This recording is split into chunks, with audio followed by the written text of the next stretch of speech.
Assalamualaikum warahmatullahi wabarakatuh. Saudaraku seiman, pernahkah Anda mendengar sebuah kisah di mana kekhawatiran seorang ayah terhadap sebiji kurma haram membuat manusia paling mulia di muka bumi, Rasulullah Shallallahu Alaihi Wasallam, meneteskan air mata?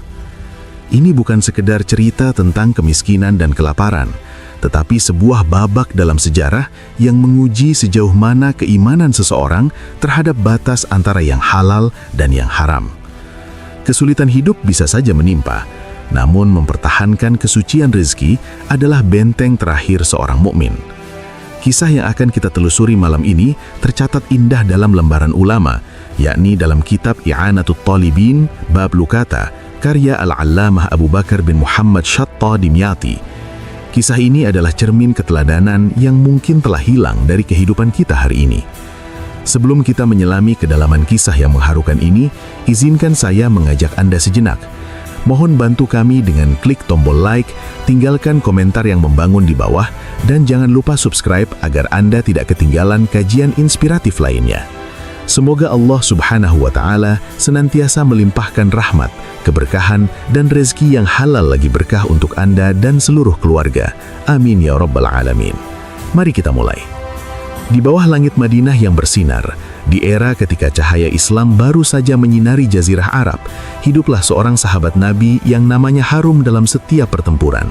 Beliau adalah Abu Dujanah radhiyallahu anhu, putra kabilah Khazraj, seorang pahlawan sejati yang dikenal dengan keberaniannya yang tak tertandingi di medan jihad.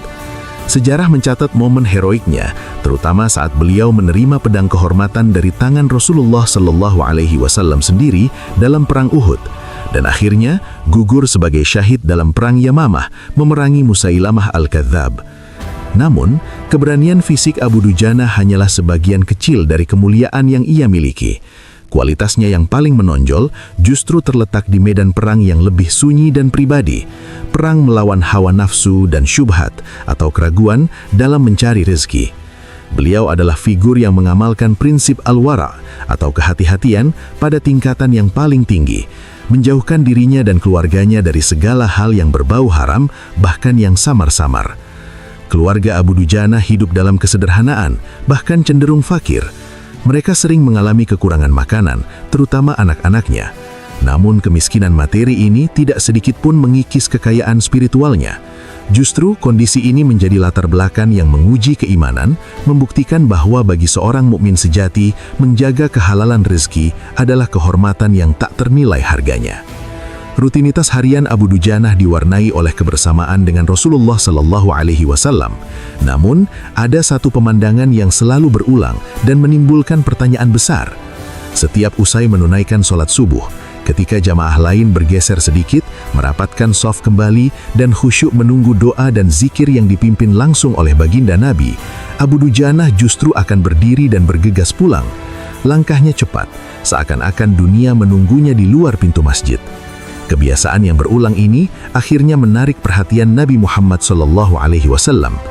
Nabi yang hatinya penuh kasih sayang kepada para sahabat tidak ingin membiarkan kesalahpahaman atau masalah yang tersembunyi berlarut-larut. Suatu hari, setelah sholat subuh, Rasulullah memanggilnya dengan lembut. "Wahai Abu Dujanah," tanya baginda Nabi dengan nada yang menunjukkan perhatian mendalam. "Mengapa setiap kali kamu terburu-buru pulang dari jamaah subuh?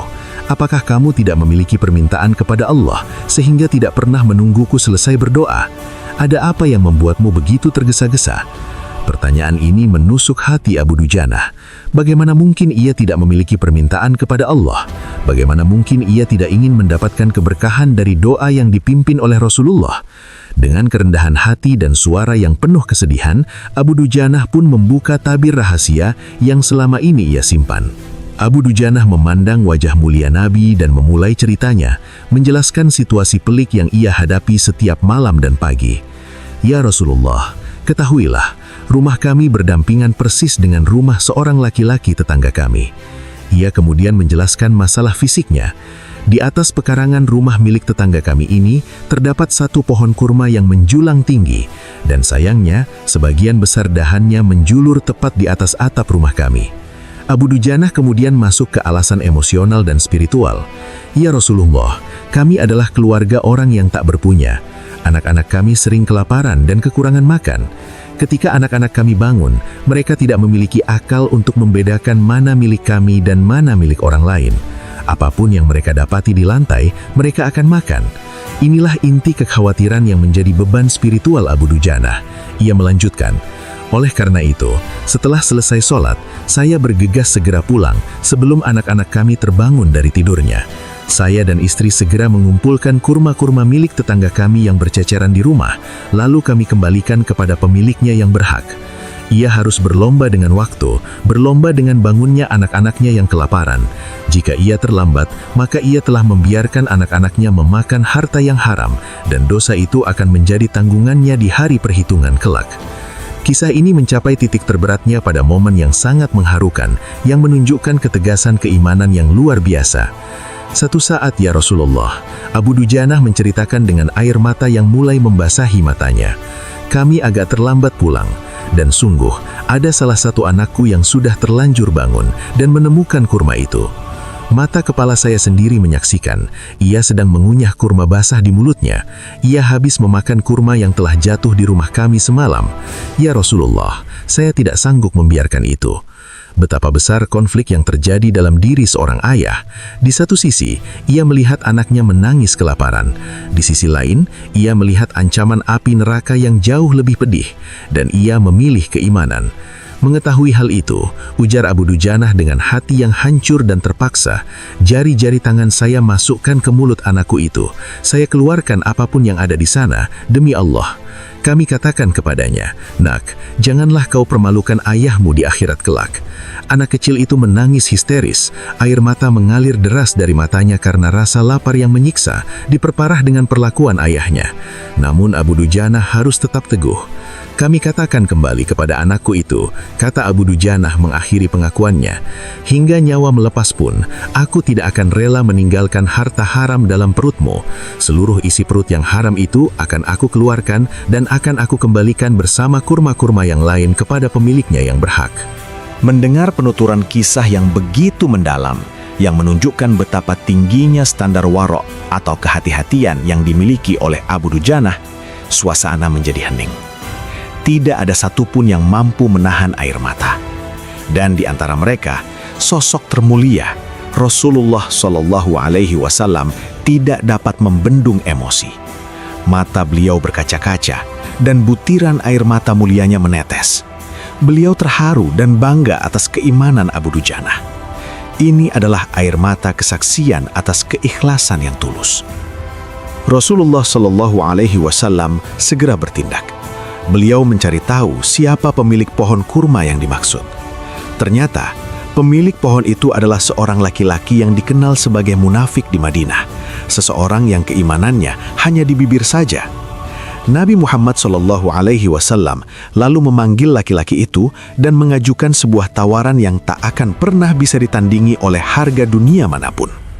"Wahai Fulan," sabda Rasulullah, "bisakah engkau menjual pohon kurma yang kamu miliki itu kepadaku? Aku akan membelinya dengan ganti yang jauh lebih agung, yaitu 10 kali lipat pohon kurma itu sendiri di surga." Untuk meyakinkan, Rasulullah SAW menggambarkan keindahan pohon surga. Pohonnya terbuat dari batu zamrud berwarna biru, disirami dengan emas merah.